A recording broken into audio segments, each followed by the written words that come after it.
Some people find that this sacral chakra also has to do with desire. I do think it has to do with sexual desire and maybe desire in regards to creativity and new beginnings. But to me, it's not really the chakra that I would work with when I wanted to manifest my desires into the world, other than relationship and creativity.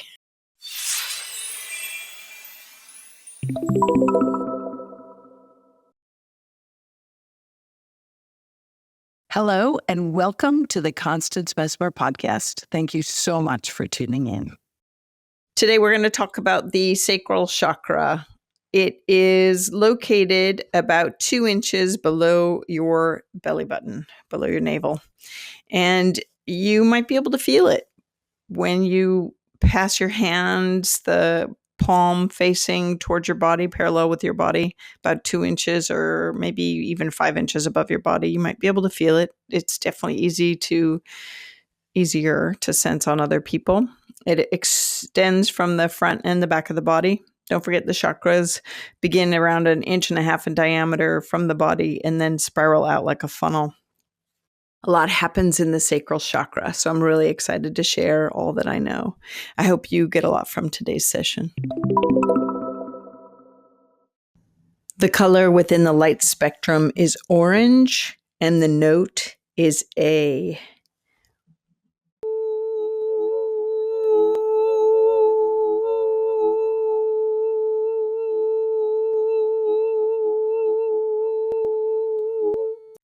Oh my God.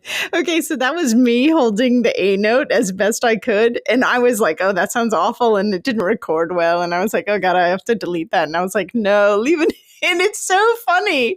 I hope you're laughing with me. Oh my God. Listen, just go online or go to your friend that's the musician or strike the chord or whatever and do the A note and harmonize with the A note. It's hilarious. Yeah. Okay, now I'm going to get serious. I'm seriously going to be serious. The healing crystals or stones that you can use with this sacral chakra are aquamarine, fire agate, carnelian, or moss agate, to name a few.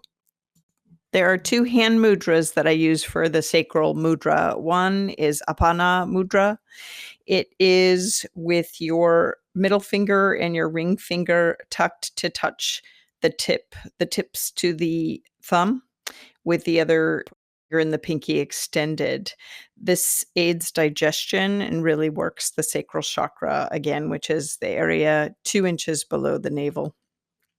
You can also use Surya mudra, which is when you take your ring finger, fold it down over the palm of your hand, the other 3 fingers are extended up, and your thumb crosses over the ring finger. This one is fabulous. It creates fiery energy and is really good if you're trying weight loss, focusing energy, or have belly issues, tummy issues, stomach issues. These are both fabulous. The yoga posture is frog pose. My daughter is the lovely model. Those are my hands with the hand mudras. As I mentioned, the chakras are energy centers in the body. We have several of them because we are vibrational beings. We are made up of energy and we're primarily vibration, which is so cool when you think about it. The chakras are energy centers that sit over organs and also are repositories of soul information. When I do healing work, I find a lot of significant information at the sacral chakra. And I want to tell you about it. Traditionally, the aspects that are tied with the sacral chakra have to do with your sexuality, your relationships, your creativity, and any new beginnings.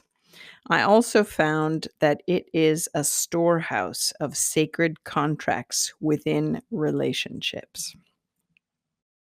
On a mental, emotional, and spiritual level, then, just to recap, it has to do with sensitivity and therefore your gut instinct, which can be clairsensation, right? might kick up here. Yeah. It also is an area that has to do with sex or physical interaction with other people, whether it's affection or touch or love or blame or guilt, all of those things. Again, this is a creative storehouse that can be here. I have to tell you a little sidebar story. I got my aura photograph done once, and I was like, "Oh, this this is so I'm so bad. Oh, it's gonna be all upper chakra stuff. Watch this. It'll probably be glowing, gold." It was so not glowing gold. It was a lot of orange, and I was like, "What?" All second sacral chakra? I'm like, "What? What?" And the woman that read it, this was ages ago, really, when I was well before I was into this work. I was just going to those psychic fairs as a participant. She said, "Oh, yeah, this is your creativity. You must be really creative, like really artsy. You're an artist or whatever." And I'm like, "No, I'm not. I am far from an artist. I like work on stick figures." And then I realized over the years, I'm like, you know what, though, you're really creative ideas, like wicked creative ideas. And I tackle problems with my creativity, plus I, tried to go down the road of being a writer, and this podcast is very creative. So I guess I do permeate a lot of creative aspects about me, but really what it had to do with was, it was a highlighted sacral chakra, and I can't not even remember what was going on in my life. And I wonder if my aura photo would be different now. Anyway, that's that. The sacral chakra also registers new beginnings, whether you're heading into them or how you're feeling about them, which I think is cool because it's kind of like butterflies in your stomach. Yeah, right? It also speaks to us of vitality and commitment, ethics and honor in all interactions and relationships, whether they're business or, sexual or spiritual or just friendships or whatnot. Money issues can also be held here, especially they show up in the lower back as lower back pain. And it also, this chakra, the sacral chakra, when I do the work, I link it a lot of times with the karmic chakra. But I'm gonna explain that more once we get to the karmic chakra, which is way above the crown. So we have a while to go, first of all.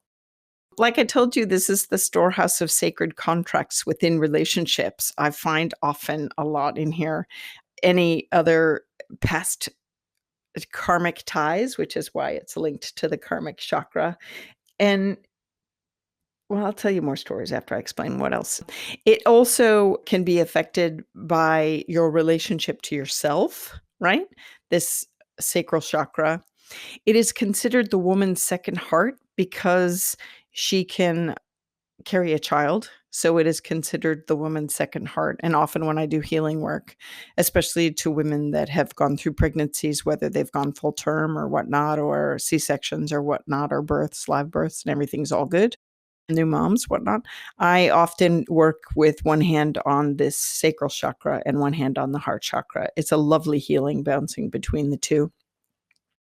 And also, too, on a physical front, this covers the sexual organs that are beneath this area of the body, or within this area of the body, I should say.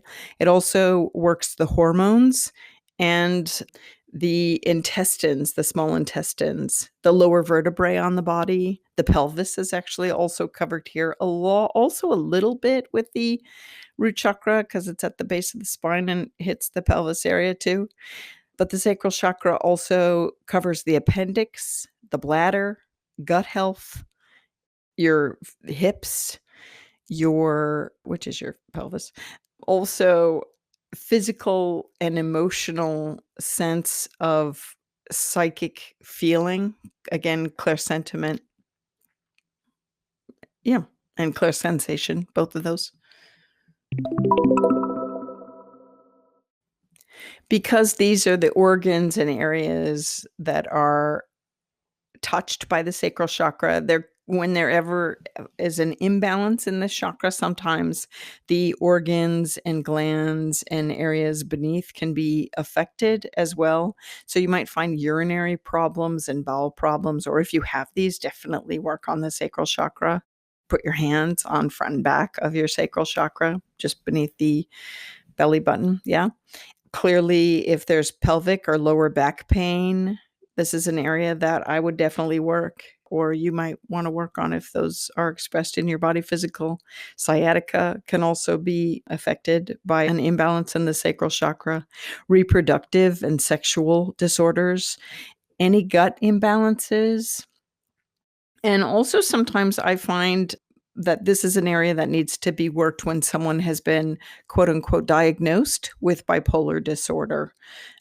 And then definitely if women have had C-sections, oftentimes the energy here is just completely cut, or anyone that's had abdominal or stomach, lower stomach surgeries or any kind of surgery in this area of the body. And I should mention that anytime there's a surgery, the energy's been cut. And so you can often feel that as an energy healer or a vibrational being, which you are. You can often feel that in people's energy fields, that there's like a slice of the otherwise coherent energy. So any one of you that have had any kind of surgery in this area, this is also a great spot to put your hands on the sacral chakra. And so those are the, a bit of the physical, mental, emotional, spiritual areas that are covered by the sacral, and some imbalances that might be happening in that area as well.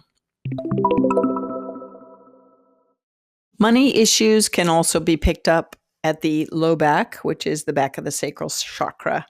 And it's especially interesting when I do healing work and I find people have low back pain, and I do psychic work as well as the energy work. And I find money issues there. And sometimes it's because they have actually started a new business venture or have a new beginning going on in their life.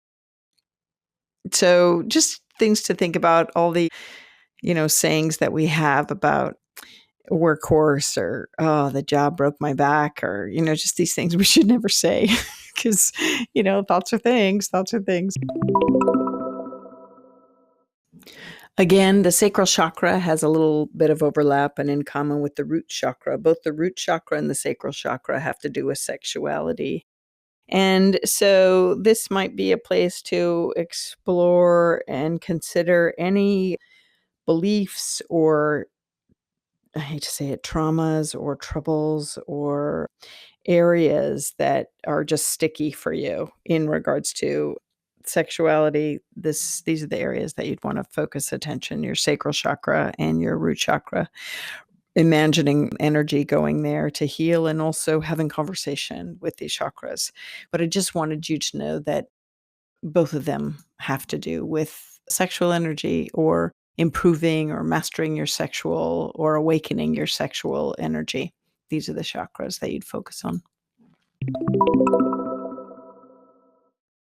Because this chakra also has to do with relationship issues, it can speak to us of codependency or dependency, or in with relationships, but it can also speak to our relationship with ourself and how we are in that. It is a center for feeling, and one of the best gifts that we can give ourselves is being in touch with our feelings, right?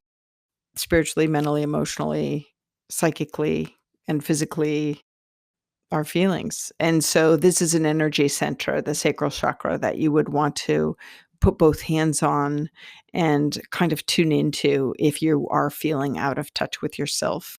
Also, I find it fascinating in Chinese medicine. The intestines, the small intestines, are about separating the pure from the impure, knowing what to let go of and what to hold on to. And, this is about digestion too. This area of the body is about digestion. What do you need to be finished with in your life? And how are you digesting life? Not just food and drink, but life. How are you digesting your life, or theories, or your world around you, or your concepts of behavior and humankind, and your relationship with the world, as well as yourself and intimate others or family members or whatnot?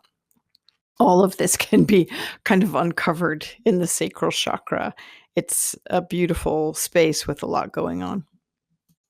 So, in regards to relationship and yourself, feelings of guilt, shame, and unworthiness all have to go.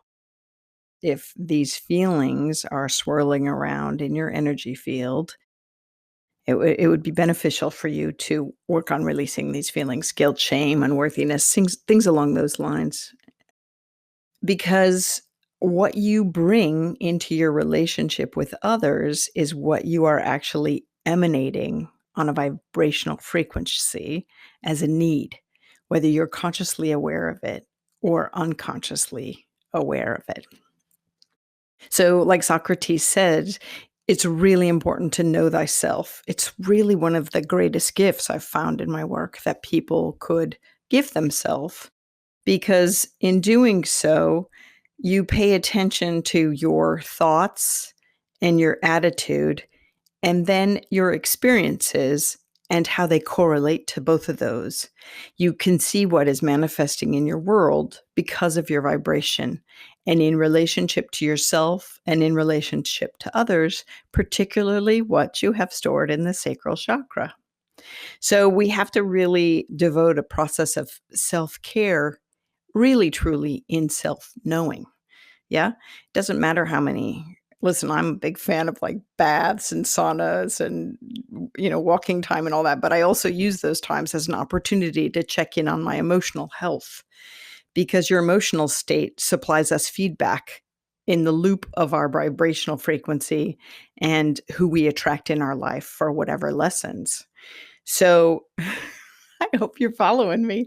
This is really lovely information here. So it's important to do what brings you joy, and to honor your deepest knowing, and to watch the track of your emotions and how you are in each setting.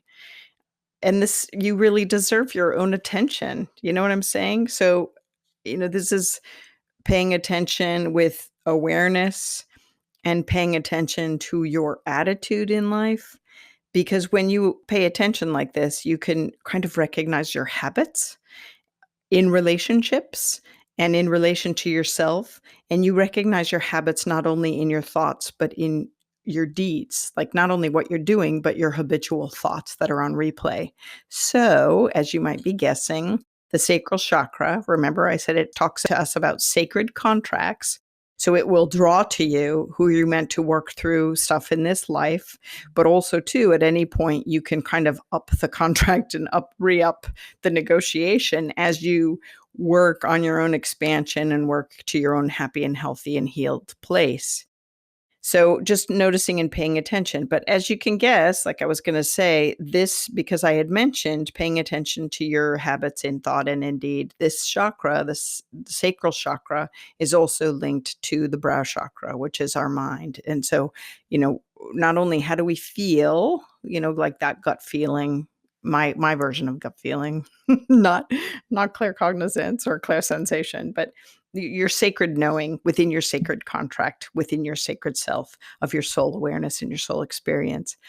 How does that link to your thoughts? When you feel something is off in a relationship, do you berate yourself about it, or do you do something about it? Do you, change your kind of the process of the relationship or open up to conversation?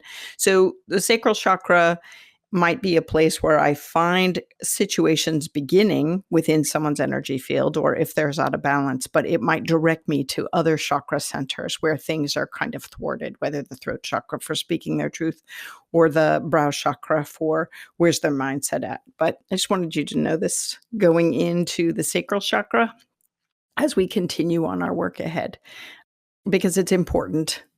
So thanks for listening to that, me going on and on. Some people find that this sacral chakra also has to do with desire. I do think it has to do with sexual desire, and maybe desire in regards to creativity and new beginnings. But to me, it's not really the chakra that I would work with when I wanted to manifest my desires into the world, other than relationship and creativity and new beginnings. But true desire and paired with manifestation comes from upper chakras, solar plexus in particular, in my experience firsthand. But I could see where some people might say that this is also a seat of desire. Again, I think it more so I find in my work and in my experience that it more so has to do with sexual desire, as well as desire for new beginnings. So if you're thinking, my life is not going as well as I want it to, and I really want to create something new, have a new birth, if you will, this would be the chakra that you'd sit or lie or walk and put your hands on just 2 inches or so beneath the belly button, and really kind of ruminate and ponder, like, okay, what is the best possible life that I want to create here? And what is the new beginning that I want to make happen? And really work with that, projecting that out in the energy field before you step into it. But I do most certainly think that you can work within the sacral chakra energy to decide or kind of uncover what your desires are for new beginnings or relationship and stuff like that. But when we get to some upper chakras, I'm going to tell you my tricks for manifesting, because I'm really good at it in my life. But this is definitely a place, sacral chakra. You can tune in there. Do you know, one time I remember I had this, did I tell you this story? When I was working with someone and they were like, oh, this is my job. I blah, blah, blah. This is what I do. And I was looking at their energy field and they were exuding it. But if I really were to pinpoint which chakra it was coming from the sacral chakra, that they were a drummer. And I was like, you know what? I think you're supposed to be a drummer. I just see you drumming. And when I do reads, listen, this is jumping ahead to me teaching you about when I do reads, because I'm going to get into that too on down the line. We have so far to go together. I'm so glad you're hanging out with me. But when I do reads, I'll often go into the chakras and be like, okay, this is here, this is here, this is here, this is unfinished, this needs to be addressed. Why aren't you doing this? This is a talent. So again, the chakras are where they're, real repositories of information that you can find. Now, some of it is the disgruntled energy that's still there from hiccups or troubles that are misfiring, whether you've come in with it from other incarnations or it's part of your astrology that this was where you were kind of limping through life in this area. But these are registered in your chakras, you really brought forth in chakras. And so you might have experiences in your own life where you have troubles and you don't address them and they're just kind of stored, oh, I'm just going to shove that in the closet and deal with that on another day. And hello, that's what you're doing, really. It's like, clean out the closets of your chakras. But it can also be where your power is. Holy moly. That you store from other incarnations, or even in this life, you're really strong and grounded in it. I remember this beautiful, beautiful young man. God, if I could remember his name. I guess I'm not supposed to remember it. His whole family came to me to learn Reiki. And when our group was scanning him, all of his chakras were all in alignment. They were strong, blowing perfectly, turning, spinning vortices of light in the clockwise direction, everything. It was just like they were blowing out power, vibrationally. It was really cool. And I was just so impressed with him. I was like, wow, what do you do to manage your energy so well? And he's like, oh, I don't know. I just do some Tai Chi and some Qigong. And, so he was already working his energy mastery in the ways that he knew. So I just want you to remember, because thoughts are things, that when you're working with these chakras as we go through them, as I'm speaking to you, you can imagine and picture and put your hands, especially now, on your sacral chakra and bring energy to it with intention, because that's what it's all about. So again, the sacral chakra has to do with sexuality, relationship, creativity, and new beginnings. And the question is, what needs to change? Does anything need to change in these areas of your life? What needs to be realized so that you might bring balance or happiness or joy in this area of your life, having to do with sexuality, relationship, creativity, and new beginnings? Hey, Constance Messmer here. I just want to do a shout out of big thanks to all the members. I am so grateful. And all the people dropping in and giving little donations here and there and super thanks and all that stuff. I really appreciate you. You members and you people contributing and subscribers are what helped me bring this content to everyone, really. They both contribute to the cost of production, and I am definitely grateful for that. This stuff is not cheap to put out. Oh my God.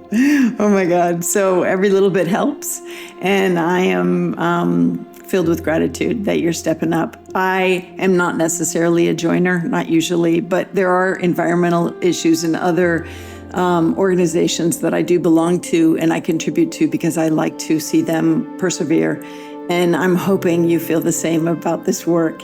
I hope you put it into practice in your life. That's another way that you could spread this work and help change our world, which is what I think it ultimately does.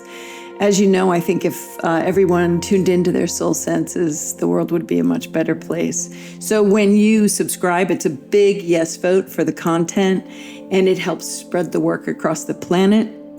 So when you put the lessons into practice and subscribe and like and share, you help me help you carry the lesson beyond you and me. And I am just really grateful. Legally speaking, this podcast is presented solely for educational, spiritual, and entertainment purposes. It is not intended as a substitute for medical diagnosis, treatment, or the advice of a physician, psychotherapist, or other qualified professional. You should not use this information to diagnose or treat a health problem or condition. Always check with your doctor. Thank you.